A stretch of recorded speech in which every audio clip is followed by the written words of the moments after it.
स्वागत है। आज हम बॉलीवुड के एक बहुत पुराने बड़े production house Nadiadwala grandson entertainment यानी एनजीई के बारे में बात कर रहे हैं। उन्होंने हाल ही में एक एडवाइजरी निकाली है। इसमें वो पैसे लेकर फिल्मों की नेगेटिव समीक्षा करने वालों पर मतलब कथित तौर पे निशाना साध रहे हैं। हाँ, तो हमारे पास उनका ऑफिशियल स्टेटमेंट है, कुछ मीडिया रिपोर्ट्स भी हैं।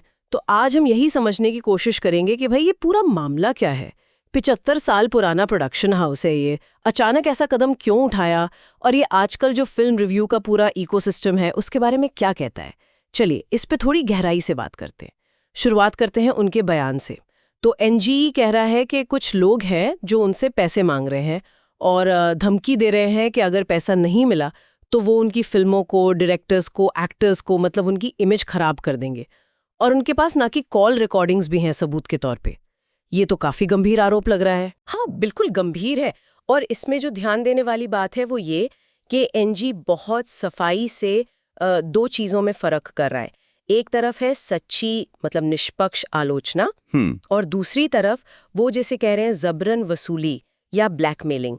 वो साफ कह रहे हैं कि भाई हमें ईमानदारी से की गई आलोचना से कोई दिक्कत नहीं है, वो तो इंडस्ट्री के लिए अच्छी है, जरूरी है। हाँ, उन्होंने ये भी कहा है कि वो जो संविधान में अभिव्यक्ति की स्वतंत्रता है मतलब फ्रीडम ऑफ स्पीच, उसका पूरा सम्मान करते हैं।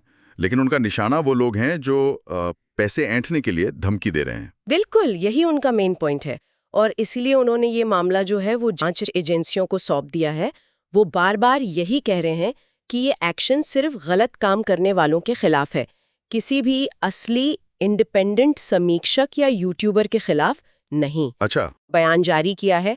ये दिखाता है कि मामला कानूनी तौर पे वो आगे बढ़ा रहे हैं। हाँ, ये लीगल एंगल तो है और ये टाइमिंग भी थोड़ी सोचने वाली है। अभी हाल में उनकी दो बड़ी फिल्में आई, हाउसफुल 5 और बागी 4। दोनों को रिव्यूज तो मिले जुले मिले थे, बल्कि नेगेटिव रिव्यूज भी काफी थे। हाँ। हाउसफुल 5 ने फिर भी बॉक्स ऑफिस पे ठीक ठाक कर लिया, शायद 183 करोड़ से ऊपर। लेकिन बागी 4 जो अभी शायद चली रही है, उसके शुरू के आंकड़े 11 दिन में करीब 50 करोड़।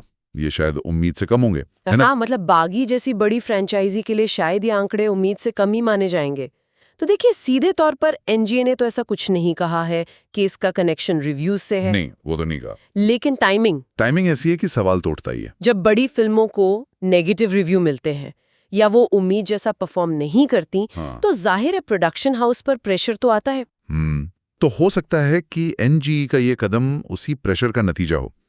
लेकिन वो इसे सिर्फ खराब रिव्यू की शिकायत नहीं कह रहे हैं, वो इसे जबरन वसूली का नाम दे रहे हैं। ये एक ज्यादा सीरियस इल्जाम है। सही बात है। मतलब ये सिर्फ नाराजगी जताना नहीं है, बल्कि एक तरह से अपनी रेप्यूटेशन डिफेंड करना और शायद इंडस्ट्री को एक मैसेज देना भी है। पर क्या ये वाकई इंडस्ट्री में इतना कॉमन है, ये रिव्यू के बदले पैसे या धमकी वाली बात, या ये सिर्फ एनजीई का अपना अनुभव है? देखिए, इंडस्ट्री में इस तरह की बातें, अफवाहें तो चलती रहती हैं, खासकर जब से ये ऑनलाइन रिव्यू और इन्फ्लुएंसर कल्चर इतना बड़ा है। हाँ, ये तो है। लेकिन कोई इतना बड़ा प्रोडक्शन हाउस खुलकर इस तरह लीगल रास्ते से सामने आए, ये कम देखने को मिलता है। तो हाँ, एनजी का ये कदम शायद दूसरों को भी हिम्मत दे जो शायद ऐसा कुछ फेस कर रहे हों। लेकिन इसका एक दूसरा पहलू भी है। अच्छा, वो क्या? डर ये है कि कहीं इसका असर उन छोटे इंडिपेंडेंट रिव्यूअर्स पर ना पड़े जो वाकई ईमानदारी से आलोचना करते हैं। हाँ, ये भी एक पॉइंट है। कहीं ऐसा ना हो जाए कि हर नेगेटिव रिव्यू को शक से देखा जाने लगे, या फिर प्रोडक्शन हाउस आलोचना को दबाने के लिए इस तरह के आरोपों का इस्तेमाल करने लगे। ये एक बहुत बारीक लाइन है। बिल्कुल सही कहा आपने। एक तरफ प्रोडक्शन हाउस का अपना बिजनेस है, अपनी साख है, दूसरी तरफ स्वतंत्र और निष्पक्ष समीक्षा जो ऑडियंस के लिए बहुत जरूरी है।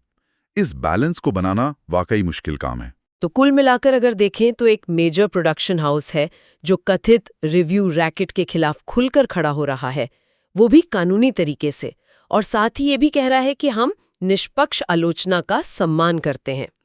तो ये मामला सिर्फ एनजीई या उन पर लगे आरोपों तक ही सीमित नहीं रहेगा। इसका असर पूरे रिव्यू इकोसिस्टम पर पड़ सकता है। सही बात है।